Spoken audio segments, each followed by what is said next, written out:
I'm an introverted person, and sometimes that can cause me to be a recluse. And there might be moments where, as my friends, you're just like, where did she go? She fell off the face Never of the wondered. earth and didn't.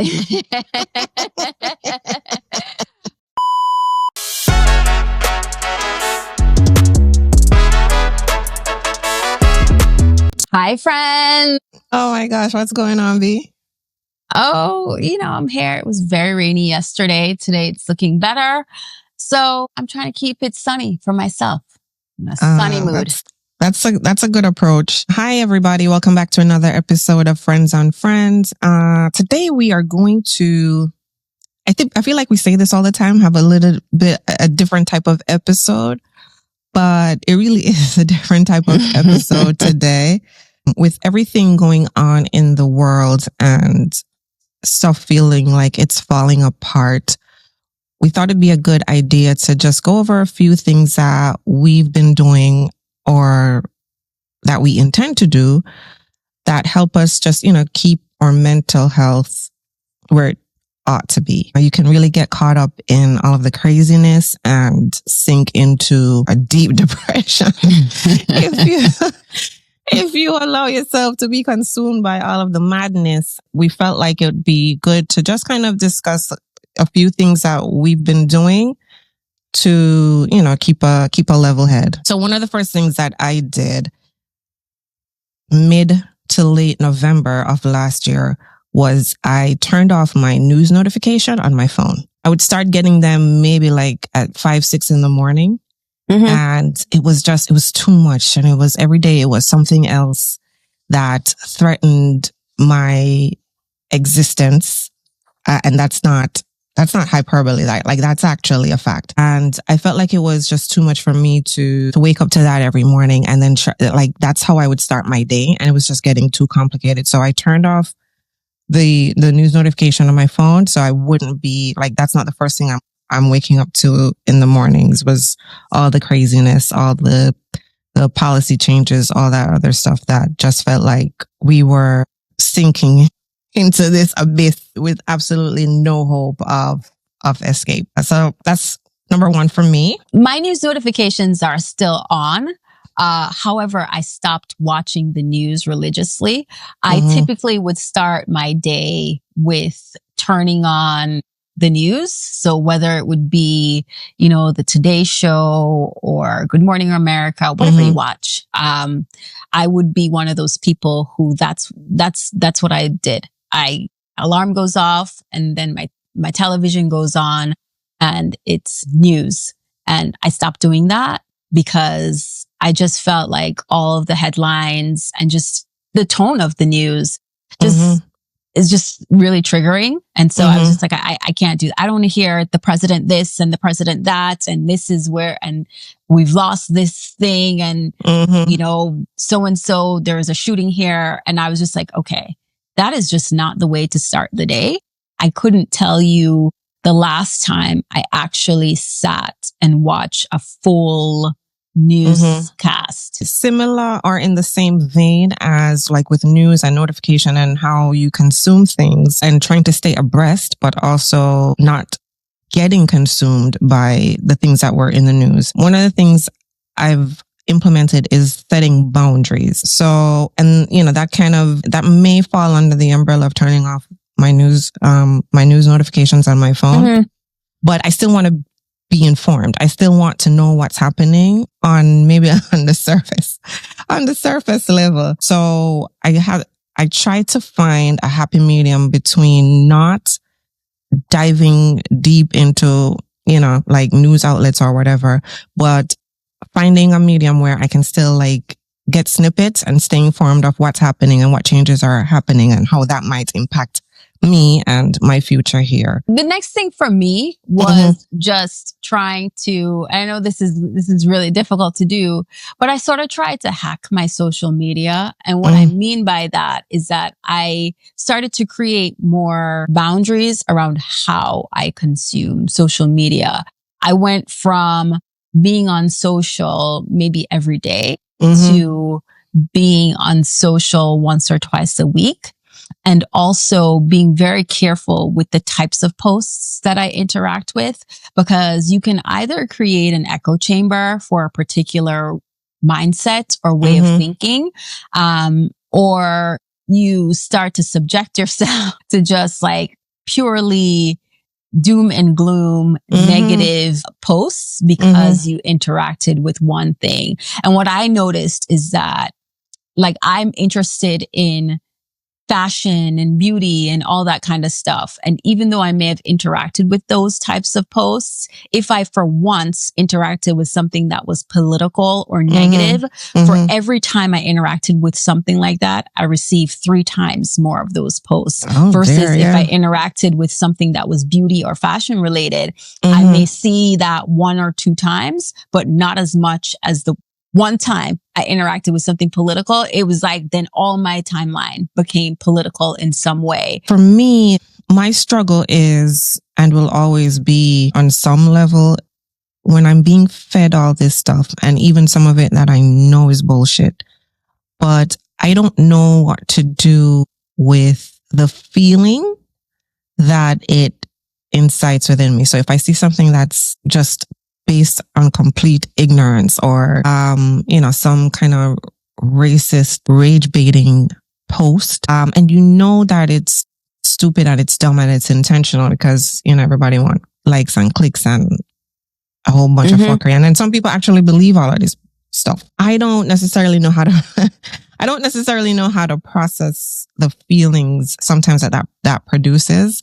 I don't know what to do with that. If I see something that makes me angry or whatever, then I'm just left with that because I'm not necessarily certain how to process that and release it. Like you can't change people's minds about whatever racist, misogynistic, nonsensical views that they have. And so you just like, I often feel like I'm left with I'm not really sure what to do with this feeling. Maybe the way I think about this is delusional, but whenever that happens for me, I remind myself that people use social media as a means of making money.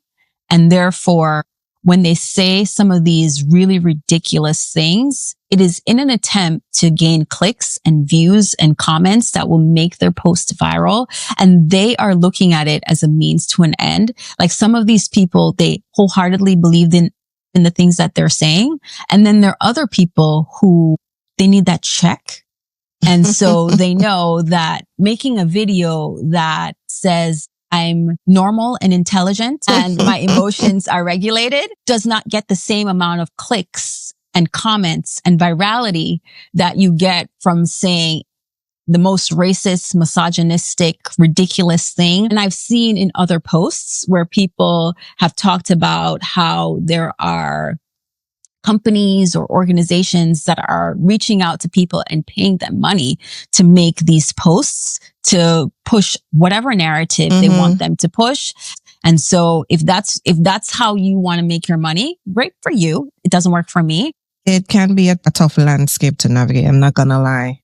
Yeah. Which leads me to the other thing that I have practiced in the past, and that is therapy. I think that, you don't necessarily need to have an issue per se to engage in therapy and getting counseling and stuff like that. But especially if you're having a challenging time processing your emotions, I think that's a good way to, really get the tools that you need to help you, as you say, regulate your emotions and process certain thoughts and certain feelings and find the root of why you feel or react to certain things the way that you do, and then find a more healthy outlet for said feelings. I think therapy is great.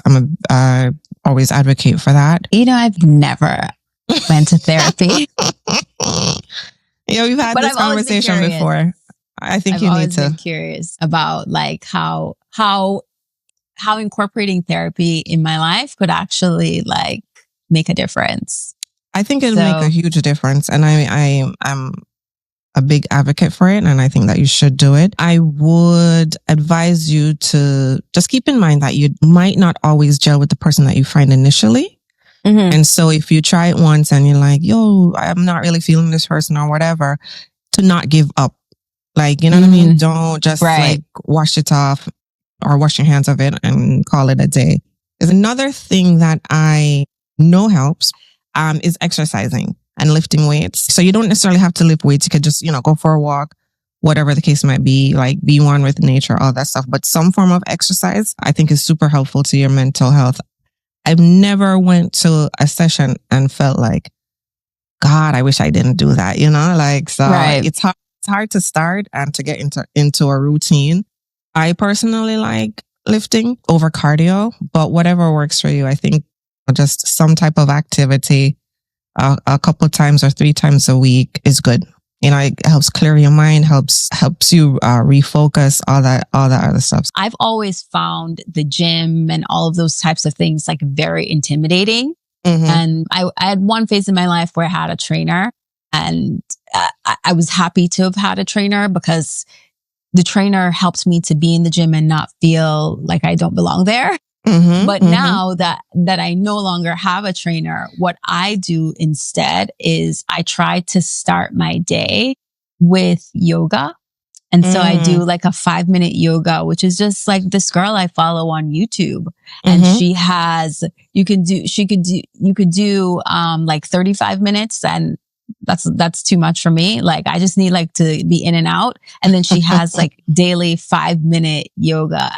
And I found that has been really helpful to me. And it's something that's small that allows me to move my body. And I would encourage anybody, like, that's something you can do in the privacy of your home. That's actually a good place to start. I like it. Once I decided that it wasn't good for me to take in the news and media in the same way like I was in early 2024. I could no longer do that. But I wanted to stay informed. I wanted to stay knowledgeable about stuff. And one of the things I decided to do was to read more. And then specifically, I was like, well, maybe I should just stick to the things that I'm not so versed in, but would like to gain more knowledge in. It's just reading things to gain a bit of historical perspective on why things might be unfolding the way they are now, because, history often repeats itself. You can read non-fictional stuff if you want a bit of an escape, which I think is also great. I am not really a fan of nonfiction books. So if I'm gonna read, I read like books that are in the genre that I love. What genre is that, please? Please enlighten us. I love a romance. I love a romance. Definitely reading nonfiction for me. I also love mystery books. Like James Patterson is one of my favorite authors when it comes on to like crime. And however, it can get a lot to read James Patterson books. You're reading books about murder and all that kind of stuff. Even though I love the mystery of it, and solving the crime, it can also get heavy. So I would say I read more romance novels more than I read my murder mysteries. Fair enough. And then, of course, like watching television. Television is a major escape for me. And just being able to watch a really good movie or a new series. Right now, I'm watching Chief of War. Anything with Jason Momoa. Hello. Love him. The other things that I do is I try to remain in a mindset of Thanksgiving. And I started this at the beginning of 2025, which is to every day say a thankful affirmation. I call them my thankfulness affirmation. So I challenge myself to start the day by recognizing 2 things that I am grateful or thankful for. And then I have affirmations that I say. One of the affirmations that I say as an example is I am enough and I have always been enough. Just to remind myself that no matter what is happening, no matter where I am, where the day takes me, what is going to happen, I am enough and I have always been enough. Just me by myself, not me with a work title, not me with what I look like, not me with where I'm going today, not me with what happens in my day, just me by myself. I am enough. I would encourage anybody watching or listening, no matter what's going on in your life, to try to find things to be thankful for. It's a great way to start the day or to end it even. Agreed. The other thing that I do, and it's something I've been working on because I think that as human beings, we are meant to be social. So I'm an introverted person, and sometimes that can cause me to be a recluse. And there might be moments where, as my friends, you're just like, where did she go? She fell off the face Never of the wondered. earth and didn't. Haven't heard from her. And so I'm trying to make more of an effort to reach out to my friends and to try to call more. I would say the last thing that, and again, I'm not good at it. It's also to try to remind myself that regardless of what people are saying and the things that you're hearing on the news or getting notifications about, we are all human beings. And even though today you might find yourself on the far opposite of a mindset, a discussion, a political viewpoint, whatever it might be with somebody you used to talk to, you're still both human beings. I feel as though we're in a world right now where people are really trying to capitalize on this idea that we are more different than we are similar. Even though you might see somebody that you vehemently disagree with, they are a human being just like you. And people are trying to get us to remove that humanity and forget that humanity that we share with each other, regardless of the color of your skin, your religious creed, like all those things. And I feel like because we have this very parasocial relationship with people as we see them on social media and everybody's a keyboard warrior, you forget that you're talking to a person across the screen, not a bot, a person. And so we can disagree, but we can also be respectful and remember that. I think I'm at the point where I don't care to convince anybody that we are more alike than we are different. And so if you are off that viewpoint, like I don't have the energy reserve to do that. Like that's Agreed. just where I am, I don't have the energy reserve to do that. So if you want to mellow in your ignorance, go ahead and do that. And I just, stay clear from you. That's been I have too much other shit that I need to focus on for part of it to be me trying to convince you of something. When I feel like you can do that, you need to do, because you're the issue, not me, really and truly. No, honestly speaking, the issue is not with me. The issue is with you. And if you want to live and exist in your ignorance, and that's your fucking business. Like I have no energy to try to convince anybody otherwise. I Agreed. have other things to focus on. I've taken it upon myself to be knowledgeable about things that I am not as knowledgeable about. Everybody else can do that, right? I'm not waiting for somebody to instruct me or give me the information about something that I feel like I'm lacking in. It's at my fingertips in this day and age. So I feel like I can do that on my own, and so can everybody else. So it's not up to me. I'm not doing the work to convince you of your, that you're being stupid or dumb. Like you got to do that on your own. I just try to, again, it's difficult. I try to remind myself, because the only thing I can control is what I do and how I respond and how I show up. And so I do my part in trying to remind myself that at the end of the day, before I sound off or go hard on somebody, I remind myself it's a human being and I don't have to stoop to your level, right? So if you're going to be like a particular way, that's not saying I'm a pushover. So I'm going to never be that, but just trying to remember that in the way I consume things and also in how I traverse the world. So I try to manage the things that I can control, which is how I show up. So that's it for this conversation, guys. We hope that this was helpful for you. Definitely sound off in the comments. Let us know what you're thinking, what you've been feeling, and how you've been coping with what we've been experiencing in the US or around the world. We'd be really interested to know how you feel and what tips you have.